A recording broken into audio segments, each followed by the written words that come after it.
Cái vua này làm kín nó nè, nó cờ nè cho nó kín nó cá ta. Ôi mua nó cũng to tầm đấy theo rồi, nó suy tù thế này, giờ cũng chỉ mua cờ nè,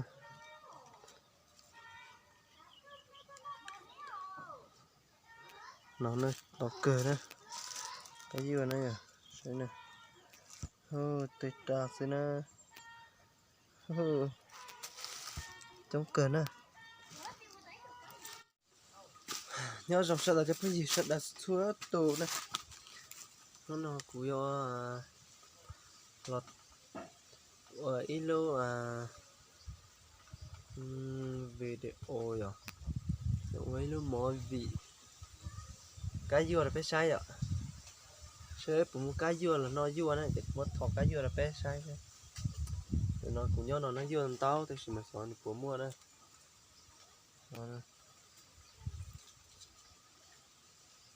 rồi tôi là nó vô lo này ạ,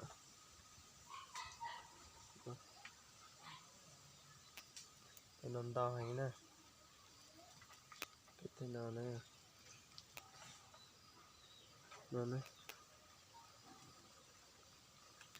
mấy chồng thế này,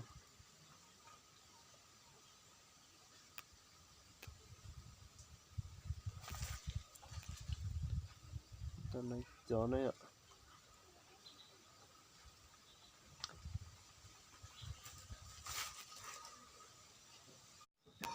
Nó thật là cũng to tuổi, thôi lúc khó đun đã sẽ dọn, chứ cũng mua này.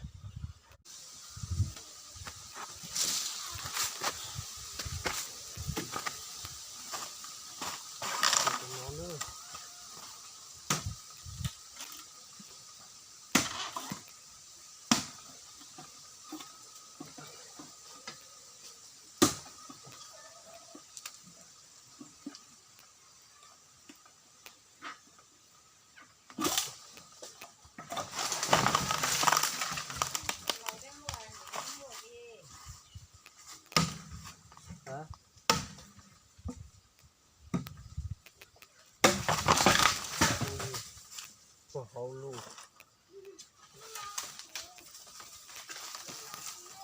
cho cái lắm quá ha,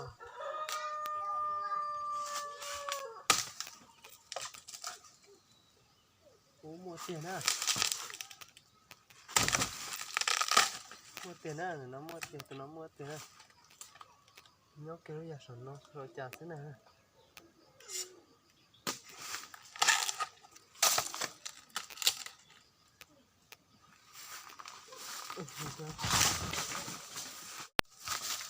Mình đổ vào là sẵn nó nữa,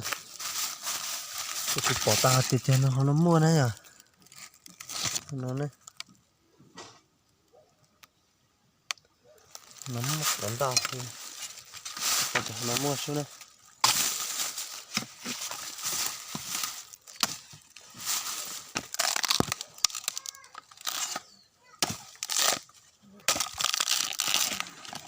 Thế nó muốn nó ta này, thế nó ta về nè,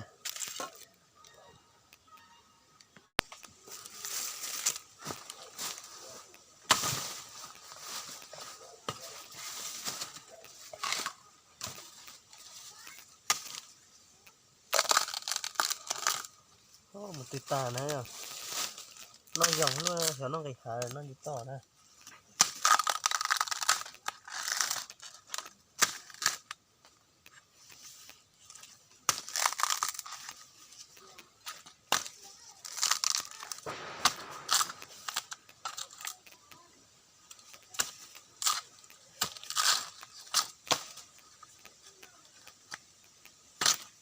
Bỏ ta lẹ, bỏ lên á, thế anh đã nọ đấy.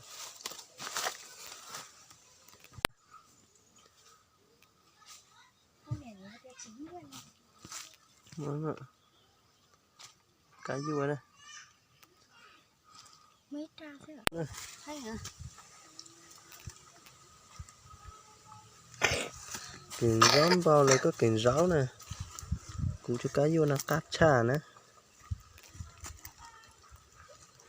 nó số cái mình ta ít để mà làm không để cho anh nói lấy cô thì cho này ta là rồi đây hôm nay mới chỉ để cái đàn ta là để nó này rất khăn ra rồi xong rồi nó sẽ trở thành khổ sẽ chưa tràn tàu luôn nè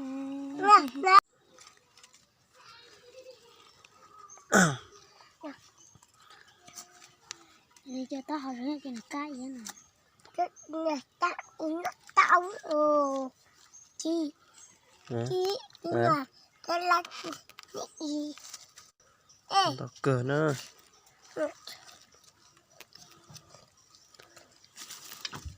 giá là rất thật té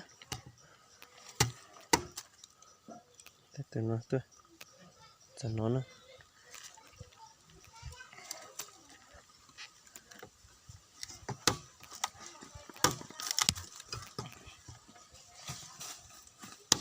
nó lá thành như thế này xong tắt thiết rồi sao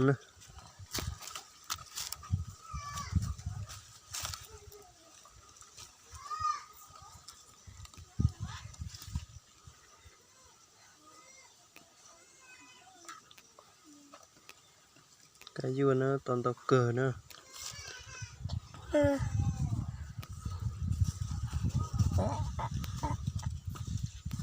đang này có mua đi chưa chưa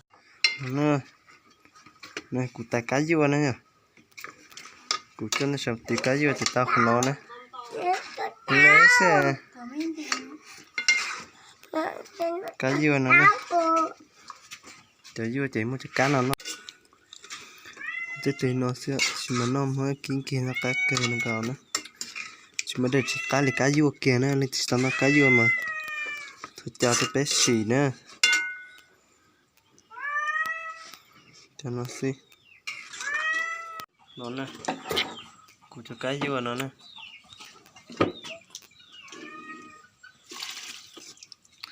nó chỉ cụ tao có cá dưa nó thế xí thì cụ lúc video của thay mình cá dưa thì lưu ý nó xí nè chính chỉ cho sợ đây nè nó lưu lúc tận đây là nó ở chờ sợ đây cái gì sợ đây nè chính chỉ đưa nè bye bye nè.